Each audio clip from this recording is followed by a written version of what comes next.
দীর্ঘ ৯ মাস মুখে কুলুপ এঁটেছিলেন ওবায়দুল কাদের।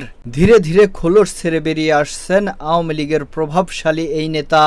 শেখ হাসিনা এখনও কোনো গণমাধ্যমের সাথে কথা না বললেও প্রায় প্রতিনিয়তই গণমাধ্যমে হাজির হচ্ছেন ওবায়দুল কাদের। কিন্তু শত শত খুনের মামলা মাথায় নিয়ে শেখ হাসিনা কবে দেশে ফিরবেন, কবেই বা বিচার করবেন তাকে বিদায় করার পেছনের মাস্টারমাইন্ডদের? ভারতীয় গণমাধ্যম আনন্দবাজারের পক্ষ থেকে ঠিক এভাবেই শেখ হাসিনার ফেরা নিয়ে প্রশ্ন করা হয়। সেই প্রশ্নের জবাবে সোজা সাপটা উত্তর দিয়েছেন ওবায়দুল কাদের।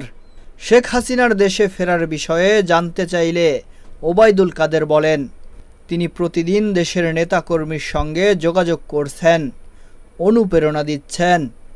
ঈদের দিন বিকেলে শেখ হাসিনার সঙ্গে কথা বলার কথাও জানান তিনি বলেন, আল্লাহর রহমতে তিনি সুস্থ আছেন।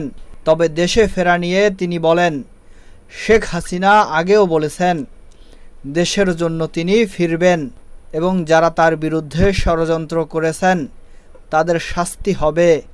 তবে তিনি কবে ফিরবেন তা এখনও বলা যাচ্ছে না।